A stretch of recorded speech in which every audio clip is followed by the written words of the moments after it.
Un café en Escambray se traslada hoy hasta el Hospital Provincial Camilo Cienfuegos de Santo Espíritu para conversar sobre una enfermedad neurodegenerativa, el Alzheimer. A mi lado, la doctora Katiuska Iglesias Monagas, especialista de primer grado de neurología.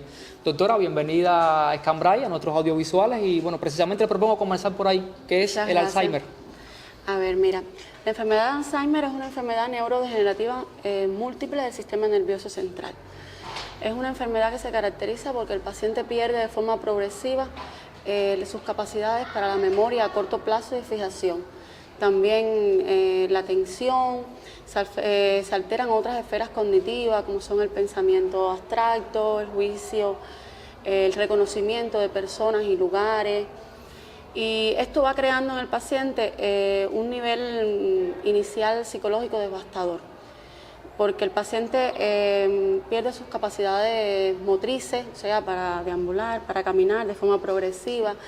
Llega un momento que llega un mutismo, un silencio casi absoluto, pierde sus capacidades en las necesidades fisiológicas básicas del organismo, su independencia para poder realizar sus necesidades fisiológicas, pierde su independencia para realizar las actividades de la vida diaria. Un paciente que llega un momento que no es capaz de asearse, que no es capaz de colocarse la ropa correctamente, que no es capaz de alimentarse por sí solo y, por supuesto, psicológicamente va deteriorando tanto al paciente como a la familia.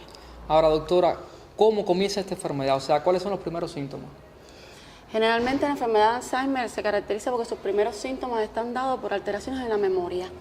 Memoria de corta duración, o sea, la memoria inmediata, de fijación reciente. El paciente empieza a tener dificultades para fijar eventos que han sucedido recientemente. La memoria retrógrada, o sea, lo que tenemos de la niñez, lo que tenemos de la adultez, logramos conservarlo bastante adecuadamente hasta bien avanzada la enfermedad, y lo que perdemos inicialmente son las capacidades de memoria a corto plazo. Es un paciente que muchas veces nos llega a consulta como el primer síntoma de pobre rendimiento laboral. O sea, es un paciente que en su trabajo empieza a rendir inadecuadamente, empieza a tener dificultades para el cálculo, para hacer algunas funciones ejecutivas laborales, y a veces o muchas veces por allí comienzan los síntomas más llamativos de la enfermedad. Ahora, doctora, cualquier espirituano que nos esté viendo ahora mismo y haya quizás lamentablemente comenzado con estos síntomas y esté preocupado, ¿a dónde puede dirigirse? ¿Qué puede hacer?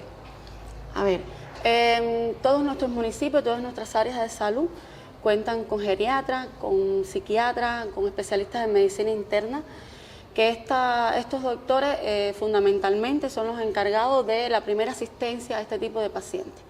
En esta consulta se le hace un examen inicial, un interrogatorio, test psicológicos mínimos que pueden orientar a este tipo de especialistas sobre la enfermedad que está padeciendo.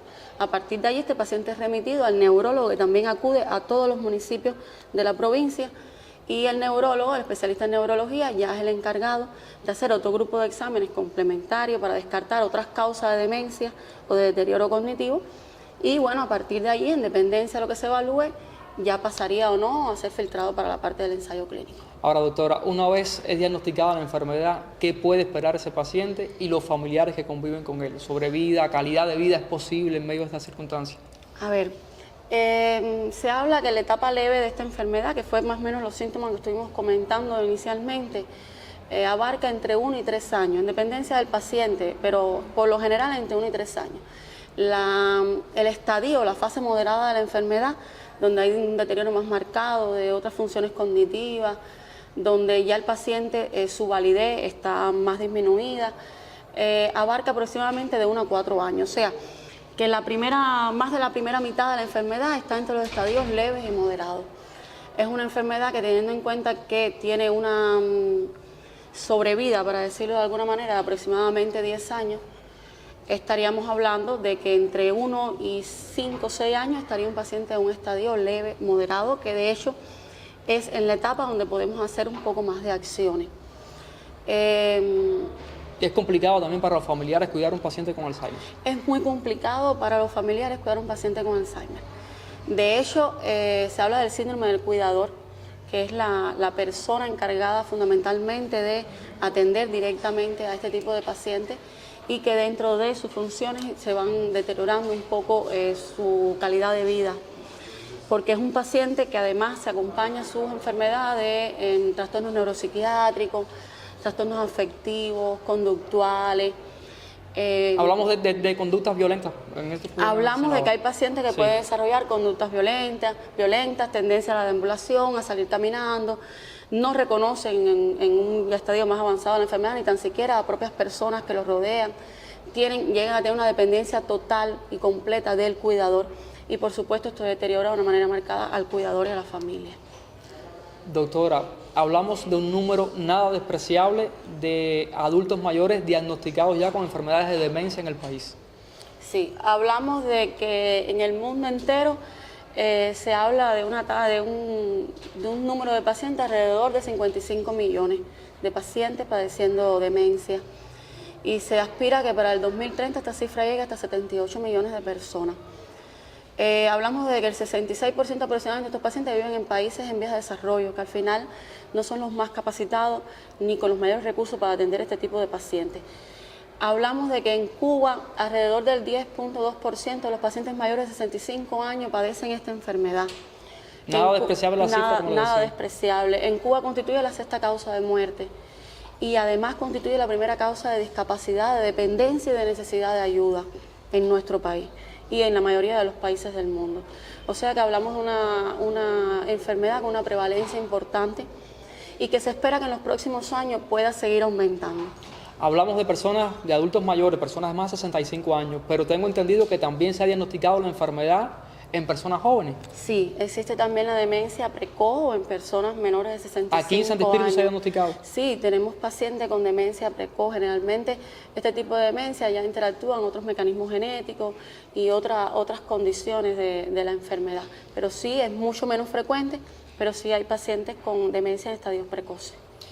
Hace algún tiempo leí que aún siguen desconocidas las causas que generan el Alzheimer. ¿Es así? Sí, todavía están desconocidas las causas que generan el Alzheimer. De hecho, se invocan muchas teorías, muchas de ellas genéticas, otras moleculares, neurodegenerativas, pero realmente la causa del Alzheimer todavía se desconoce. Finalmente, doctora, 3 consejos útiles que pudieras darle a los pacientes y los familiares que conviven hoy con la enfermedad. A ver, bueno, primeramente, una vez diagnosticada la enfermedad, tratar de acudir al sistema de salud lo más pronto que sea posible, porque finalmente en un tratamiento precoz y una orientación precoz a los familiares y al cuidador también radica la calidad de vida, sobre todo calidad de vida y supervivencia de estos pacientes. Otra, el familiar, el cuidador que está a cargo de este paciente tiene que estar cargado de una dosis extra de amor, de cariño, de comprensión, de sacrificio, porque realmente es una enfermedad muy compleja y que deteriora mucho a la familia, y una enfermedad muy triste y que para la que lamentablemente en el mundo entero solo existen 6 fármacos aprobados para su tratamiento, a los cuales en Cuba no tenemos acceso y además son un costo elevadísimo. Entonces, del amor y el cuidado también que le demos a ese paciente depende mucho cómo va a ser la evolución y lo que podamos alargar la vida de ese paciente con calidad. Hoy en un café en Escambray conversamos sobre el Alzheimer, una enfermedad neurodegenerativa que lamentablemente tiene tendencia al alza en el mundo y también en Cuba. Nos acompañó la doctora Katiuska Iglesias Monagas, especialista de primer grado de neurología.